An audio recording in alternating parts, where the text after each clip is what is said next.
Alappuzha മുഹമ്മയിൽ CPM നിയന്ത്രണത്തിൽ പ്രവർത്തിക്കുന്ന aided സ്കൂളിൽ വിജിലൻസ് പരിശോധനയിൽ കണ്ടെത്തിയത് വ്യാപക ക്രമക്കേട്. മുഹമ്മ ABVHSലെ വിജിലൻസ് പരിശോധനയിൽ അധ്യാപകർ സ്കൂളിലെത്താതെ ശമ്പളം വാങ്ങുന്നതായും വിദ്യാഭ്യാസ വകുപ്പ് അറിയാതെ താൽക്കാലികമായി നിയമനം നടത്തുന്നതായും വ്യക്തമായി. ഇതേസമയം ക്രമക്കേടിൽ നടപടി സ്വീകരിക്കുന്നത് തടയാൻ പാർട്ടി ഇടപെടൽ ശക്തമാക്കിയതാണ് വിവരം. ആലപ്പുഴയിൽ നിന്ന് സുധീഷ് ഗോപാൽ തയ്യാറാക്കിയ റിപ്പോർട്ട് കാണാം. CPM നിയന്ത്രണത്തിൽ പ്രവർത്തിക്കുന്ന ആലപ്പുഴ ജില്ലയിലെ മുഹമ്മയിൽ ABVHS സ്കൂളിലെ അധ്യാപകരുടെ പ്രവൃത്തിയുമായി ബന്ധപ്പെട്ടാണ് കഴിഞ്ഞ ദിവസം ഇവിടെ വിജിലൻസ് പരിശോധന നടന്നത്. അതിൽ 3 അധ്യാപകരുടെ ഭാഗത്തു നിന്നും വീഴ്ച കണ്ടെത്തിയതായാണ് നമുക്ക് ലഭിക്കുന്ന വിവരം. അതിൻ്റെ അടിസ്ഥാനത്തിൽ ഈ 3 പേർക്കെതിരെ നടപടി ഉണ്ടാകുമെന്ന് പറയുന്നു. എന്നാൽ അതിഭയങ്കരമായ രാഷ്ട്രീയ ഇടപെടലാണ് ഈ നടപടി ഒഴിവാക്കാൻ വേണ്ടി നടക്കുന്നത്. 3 അധ്യാപകർ ഇവിടുത്തെ വിദ്യാർത്ഥികളെ അറിയുക പോലും ചെയ്യാത്തവരാണ്. ഏത് ക്ലാസ് മുറിയാണെന്ന് പോലും അറിയാത്ത അധ്യാപകരാണെന്നാണ് പറയുന്നത്. അതിൽ ഒരു അധ്യാപികയ്ക്ക് ഇപ്പോൾ 5 വർഷത്തെ ലോങ് ലീവിന് സാങ്ഷനാക്കിക്കൊണ്ട് നടപടി അട്ടിമറിക്കാൻ ശ്രമിക്കുന്നു. ആ രീതിയിൽ വലിയ രീതിയിലുള്ള ഇടപെടൽ നടക്കുന്നു. ഇതിൻ്റെ വിശദീകരണം തേടി സ്കൂൾ മാനേജറെ ഫോണിൽ ബന്ധപ്പെടാൻ ശ്രമിക്കുമ്പോൾ ഈ വിവരം ചോദിച്ചതോടെ ഫോൺ കട്ട് ചെയ്യുകയും അതിനുശേഷം ഓഫ് ചെയ്ത് വെക്കുകയും ചെയ്യുന്ന ഒരു സാഹചര്യമാണ്. സ്കൂളിലേക്ക് ചെന്ന് അന്വേഷിക്കാൻ പോകുമ്പോൾ സെക്യൂരിറ്റി ജനം TVയുടെ റിപ്പോർട്ടറെയും ക്യാമറാമാനെയും അകത്തേക്ക് കടത്തിവിടാതെ ഗേറ്റ് പൂട്ടി മാറുന്ന ഒരു സാഹചര്യമാണ്. അതിനുശേഷം HM ഫോണിൽ സംസാരിക്കുമ്പോൾ HM മുടന്തൻ ന്യായങ്ങൾ പറഞ്ഞ് ഇതിനെ വിശദീകരിക്കാൻ കൃത്യമായ ഒരു മറുപടി നൽകാൻ കഴിയാത്ത ഒരു നിലയിലാണ് സംസാരിക്കുന്നത്. എന്തു തന്നെ ആയാലും ഇവിടെ നടക്കുന്ന ക്രമക്കേടുകൾ ഈ സ്ഥിരം നിയമനം നേടിയ അധ്യാപകർക്ക് പകരം താൽക്കാലികമായി വേണ്ടത്ര യോഗ്യത പോലും ഇല്ലാത്തവരെ വെച്ച് ക്ലാസ് എടുക്കുന്നു. ഇതേ സമയം ഈ വിവരം കൃത്യമായി വിദ്യാഭ്യാസ വകുപ്പിനെ അറിയിക്കുന്നുമില്ല. ആ ഒരു സാഹചര്യത്തിൽ പോകുമ്പോൾ കൃത്യമായും ഈ അധ്യാപകർ സ്കൂളിലെത്താത്ത അധ്യാപകർ കൃത്യമായി ശമ്പളം മേടിക്കുന്ന സാഹചര്യം ഉണ്ടാകുന്നു. കഴിഞ്ഞ വർഷം മറ്റൊരു മാളു എന്നൊരു അധ്യാപികയെ ഇവിടെ നിയമിച്ച് 1 വർഷം പഠിപ്പിച്ചിട്ടും ഈ വിവരം വിദ്യാഭ്യാസ വകുപ്പ് അറിഞ്ഞിരുന്നേയില്ല. ഈ അധ്യാപിക തന്നെ പറഞ്ഞ് വിദ്യാഭ്യാസ വകുപ്പ് അറിയുമ്പോൾ അധ്യാപികയെ ശാസിക്കുന്ന സമീപനം ഉണ്ടായതായി അധ്യാപികയുടെ ബന്ധുക്കൾ തന്നെ വ്യക്തമാക്കുന്നു. ഈ രീതിയിൽ വലിയ ക്രമക്കേട് നടക്കുന്നു. CPM നിയന്ത്രണത്തിലായതുകൊണ്ട് ഒരു നടപടിയും ഉണ്ടാകുന്നില്ല എന്നാണ് ആക്ഷേപം. ഇപ്പോൾ ഇത് സംബന്ധിച്ച് BJPയുടെ ജില്ലാ പ്രസിഡന്റ് ബിനോയ് ഇവിടെ ഇതിൻ്റെ പ്രതികരണത്തിനായി എത്തിയിട്ടുണ്ട്. പ്രതിഷേധ സമരം സംഘടിപ്പിക്കുന്നതിൻ്റെ ഭാഗമായാണ് എത്തിയത്. ഈ സ്കൂളിൻ്റെ ഇപ്പോഴത്തെ ഈ പ്രവർത്തന രീതി എത്രത്തോളം നിയമവിരുദ്ധമായാണ് നടക്കുന്നത് ഇവിടെ കാര്യങ്ങൾ? വളരെ ഗുരുതരമായിട്ടുള്ള ആരോപണമാണ് ABVHS ഹൈസ്കൂളിനെതിരെ ഇപ്പോൾ ഉയർന്നിട്ടുള്ളത്. പ്രധാനമായിട്ടും ഇവരുടെ അധ്യാപകർ, ഇവിടുത്തെ സ്ഥിരം അധ്യാപകരായിട്ടുള്ള 3 പേര് സ്കൂളിൽ വരാതെ കൃത്യമായും അവർ ശമ്പളം കൈപ്പറ്റിക്കൊണ്ടിരിക്കുകയാണ്. അതിന് പകരമായിട്ട് നിയമിച്ചിട്ടുള്ള ആളുകളെ ഉപയോഗിച്ചുകൊണ്ടാണ് ക്ലാസ്സുകൾ എടുക്കുന്നത്. അതടക്കം ഇവിടെ പഠിക്കുന്ന കുട്ടികൾക്ക് പോലും ഈ അധ്യാപകരെ തിരിച്ചറിയാൻ പറ്റുന്നില്ല. അങ്ങനെ ഗുരുതരമായിട്ടുള്ള പല ആരോപണങ്ങളും ഈ സ്കൂളിന് എതിരായിട്ട് ഉയർന്നിരിക്കുകയാണ്. ഈ സ്കൂളിൻ്റെ മാനേജ്മെൻറ്റിന് നേതൃത്വം നൽകുന്നത് മാർക്സിസ്റ്റ് പാർട്ടിയാണ്. അതുകൊണ്ട് തന്നെ ഇതുമായി ബന്ധപ്പെട്ട് കഴിഞ്ഞ ദിവസം വിജിലൻസ് എൻക്വയറി നടക്കുകയുണ്ടായി.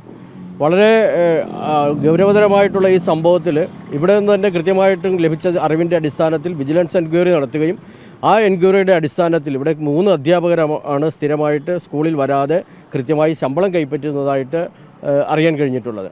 അപ്പോൾ അവർക്കെതിരെ നടപടി സ്വീകരിക്കാതിരിക്കുകയും ഇതിൻ്റെ യാഥാർത്ഥ്യങ്ങൾ വിദ്യാഭ്യാസ വകുപ്പിനെ അറിയിക്കാതിരിക്കുകയും ചെയ്യുന്ന ഈ മാർക്സിസ്റ്റ് പാർട്ടിയുടെ അധികാരം ഉപയോഗിച്ചുകൊണ്ട് ഈ സ്കൂൾ മാനേജ്മെൻറ്റ് ഇതെല്ലാം മൂടി വെച്ചുകൊണ്ട് മുന്നോട്ട് പോകാനുള്ള ഒരു ശ്രമമാണ് നടത്തിക്കൊണ്ടിരിക്കുന്നത്.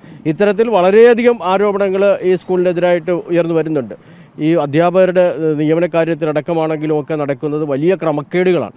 എല്ലാ പ്രവർത്തനങ്ങളിലും ഗുരുതരമായിട്ടുള്ള ക്രമക്കേടുകൾ ഈ സ്കൂളുമായി ബന്ധപ്പെട്ട് നടക്കുന്നുണ്ട്. അതിൻ്റെ ഏറ്റവും അവസാനത്തെ സംഭവമാണ് ഇപ്പോൾ ഉണ്ടായിട്ടുള്ള ഈ 3 അധ്യാപകർ സ്ഥിരമായിട്ട് സ്കൂളിൽ ഹാജരാകാതെ കൃത്യമായ ഒരു ശമ്പളം പറ്റുന്നു എന്നുള്ളത്. ഇവിടെ അന്വേഷണം നടത്തിയപ്പോൾ നമുക്ക് മനസ്സിലാക്കാൻ കഴിഞ്ഞത് ഇവിടുത്തെ കുട്ടികൾക്ക് പോലും ആ അധ്യാപകരെ തിരിച്ചറിയാൻ കഴിയുന്നില്ല. കഴിഞ്ഞ അധ്യയന വർഷത്തിലും സമാനമായിട്ടുള്ള സംഭവങ്ങൾ ഉണ്ടാകുന്നു.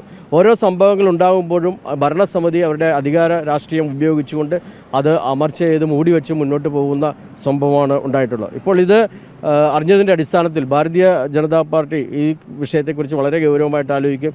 ദേശീയ ജനാധിപത്യ സഖ്യത്തിൻ്റെ നേതൃത്വത്തിൽ ഇന്ന് ഈ സ്കൂളിലേക്ക് ഒരു മാർച്ചും നടത്തുകയുണ്ടായി. അപ്പോൾ ഞങ്ങൾക്ക് ആവശ്യപ്പെടാനുള്ളത് ഇതിന് അന്വേഷണ വിധേയമായിട്ട് ഇപ്പോൾ ഇവിടുത്തെ ഈ അധ്യാപകരെ സസ്പെൻഡ് ചെയ്യുകയും അതുപോലെ തന്നെ സ്കൂൾ മാനേജ്മെൻറ്റ് തന്നെ പിരിച്ചുവിടണമെന്നാണ് ദേശീയ ജനാധിപത്യ സഖ്യത്തിന് ആവശ്യപ്പെടുവാനുള്ളത്.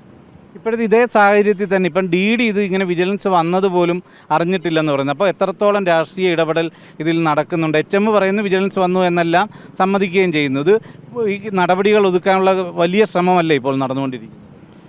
DD ഉൾപ്പെടെ വരുന്ന ഭരണപക്ഷത്തിൻ്റെ ഭാഗത്തു നിന്നുള്ള പിന്തുണയോടെയാണ് ഇത്രയും വലിയൊരു അഴിമതി ഇവിടെ നടക്കുന്നത്. ശരിക്കും ബിനാമിയായിട്ട് വന്നിരിക്കുന്ന ആ അധ്യാപകരെ വിജിലൻസ് ഈ LDF സർക്കാരിൻ്റെ തന്നെ വിജിലൻസ് വന്ന് പട്ടാപ്പകൽ അന്വേഷിച്ചപ്പോൾ നിഷ്കളങ്കരായ കുട്ടികൾ പറഞ്ഞു ഇവർ അല്ല അധ്യാപകർ എന്ന് പറഞ്ഞു. അധ്യാപകർക്ക് കുട്ടികളെയും കുട്ടികൾക്ക് അധ്യാപകരെയും അറിയാൻ പറ്റാത്തൊരു സാഹചര്യമാണ് സ്കൂളിലുള്ളത്. അപ്പോൾ തികച്ചും അന്യായമായ നിരവധി ആളുകൾക്ക് തൊഴിൽ കിട്ടേണ്ട തൊഴിലവസരങ്ങൾ നഷ്ടപ്പെടുത്തുന്ന തരത്തിലേക്ക് ആണ് ഈ പ്രവർത്തനങ്ങൾ ഉണ്ടായിട്ടുള്ളത്. നിലവിലുള്ള അധ്യാപകർ ലീവ് എടുക്കാതെ തങ്ങളുടെ ശമ്പളത്തിൻ്റെ ഒരു ഭാഗം ബിനാമിയായിട്ടുള്ള അധ്യാപകർക്ക് കൊടുത്തുകൊണ്ട് നടക്കുന്നൊരു വലിയ പകൽക്കൊള്ള ഒരു അഴിമതിയാണ് ഇവിടെ നടക്കുന്നത്. ഇത്തരം സമാന സ്വഭാവത്തിൽ നിരവധി വിഷയങ്ങൾ NDAയുടെ ആളുകൾ കണ്ടെത്തിയിട്ടുണ്ട്. അതുകൂടാതെ തന്നെ സ്കൂളുമായി ബന്ധപ്പെട്ട് മറ്റ് ചില വിഷയങ്ങൾ കൂടി കണ്ടെത്താൻ കഴിഞ്ഞിട്ടുണ്ട്. ഇതെല്ലാം വെച്ചുകൊണ്ട് തന്നെ സ്കൂൾ മാനേജ്മെൻറ്റിൻ്റെ പ്രവർത്തനം തികഞ്ഞ അലംഭാവവും അഴിമതി നിറഞ്ഞതുമാണ് എന്നുള്ളതുകൊണ്ട് തന്നെയാണ് NDAയുടെ ആഭിമുഖ്യത്തിൽ ഇന്ന് ശക്തമായ സമരപരിപാടികൾ ആസൂത്രണം ചെയ്തിട്ടുള്ളത്. തുടർന്ന് വിജിലൻസ് കേസെടുക്കുന്നില്ലെങ്കിൽ ശക്തമായ നിയമപരമായ നടപടികൾ ഉൾപ്പെടെ മുന്നോട്ട് പോകാനാണ് ഞങ്ങൾ തീരുമാനിച്ചിട്ടുള്ളത്. അതുതന്നെയായാലും കൃത്യമായും വിജിലൻസിൻ്റെ പരിശോധനയിൽ കാര്യങ്ങൾ ബോധ്യപ്പെട്ടു. എന്നാൽ നടപടിയെടുക്കേണ്ടത് CPM നിയന്ത്രണത്തിൽ തന്നെയുള്ള ആഭ്യന്തര വകുപ്പും വിദ്യാഭ്യാസ വകുപ്പും ഒക്കെ തന്നെയാണ്. അതിൽ എത്രത്തോളം നടപടികൾ മുന്നോട്ട് പോകുമെന്നത് കാത്തിരുന്ന് കാണേണ്ടതാണ്.